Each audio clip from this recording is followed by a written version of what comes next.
Audio morning brief, New York grain markets. It is 8:21 a.m. Eastern Time, April 25th. I'm Rich Boss for Critical Point. I'm going to try to keep this very brief because I'm going to do the weekly update here this morning. The May corn futures bumped its head right at the lower side of the target. We get the gold star, at least meeting that, okay? Then it turned down for a negative reversal day, and the model saying it's sizable enough to consider a level 3 tops in place. The market's going lower into next week for a level 3 bottom, okay? If you're not a subscriber, get on board so you have an understanding of this, because these various types of patterns have worked 70 to 80% of the time during a year. That's better than most people. Some professional traders are only right 35% to 65% of the time, yet they still make money.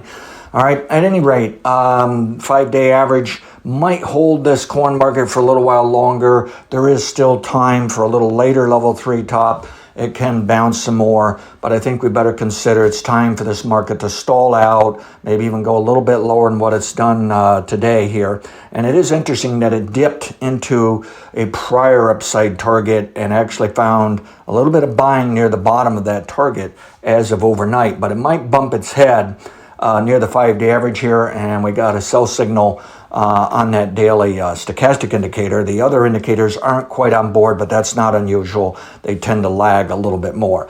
I think we've seen the best upside, but I think it was a very nice round of demand here, and I just think it needs to stall out into next week, and then we'll see how that fits in with the larger trends that I will discuss in the weekly update. Other downside potential, don't know it's any daily low for this entire rally since last week's bottom there.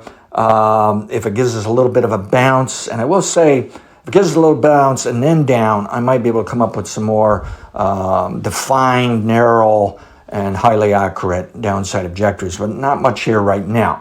I will say for the intra-week level 4 type swings, there's a good chance it bottoms today and is up tomorrow. But if the level 3 top's in place, it won't take out the high of this week. And when it goes back down below, say, today's low or something like that, then that's a sign of, yes, the level 3 downtrend is working. All right, let's move on to the May soybeans, and here we had a negative reversal yesterday. It topped out just about the highest of the target. Beautiful performance. Get a gold star for the targets. It's in the time frame for a level 3 top.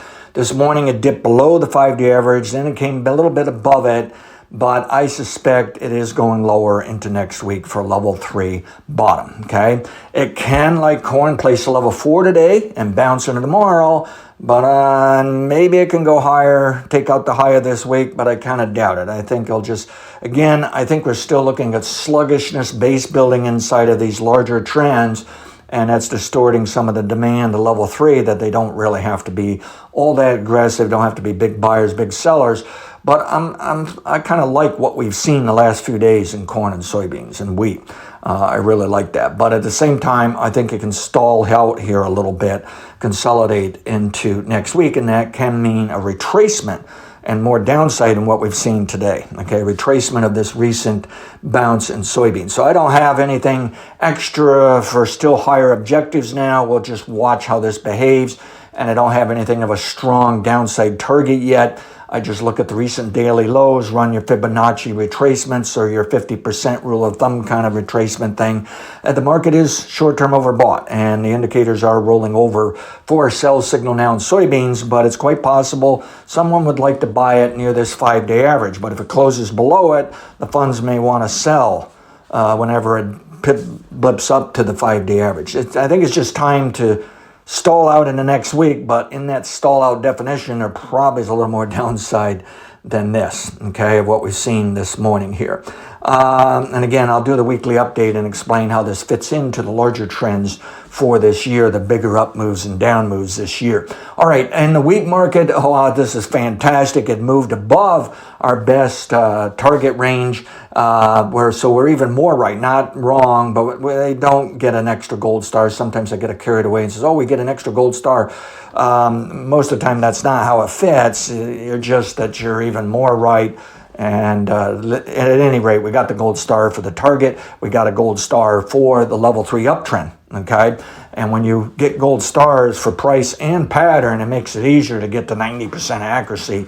But that's not how most people would calculate accuracy. Okay. So, and most of these patterns I work with are really about a 70 or 80%. And then when you actually trade, your risk management, your stops, things can interfere there, and you may even have a little bit less. But the point is, I'd like to start as high accuracy as I can, and I think it's better than what most people do. All right, at any rate, we do have the chance, this is just a possibility, of an additional upside objective, 613 to 632 in the May Chicago wheat. But I don't know how much to push that because the model is quite anxious now of saying this can be a level 3 top and the market can pull back into next week. So it looks like to me, looking out to next week, somebody's going to be selling all 3 markets, okay? And this can be a little bit of the commercial too, and because the farmer may be selling and then the commercial is going to hedge it, protect it. They may be pulling back on their bids and demand and help the down move. And but I think this is a little more of the funds saying, let's just take a little bit of a gain here. But this was a big development in wheat, and if you're not a subscriber, you want to get on board, go to criticalpoint.podbean.com, click on some of those videos, audios, and there's links there, and there's a text box with a link telling you how to sign up. And you get a 2-week free trial, meaning if you shut it down before the 2 weeks is up, they won't charge your credit card, all right?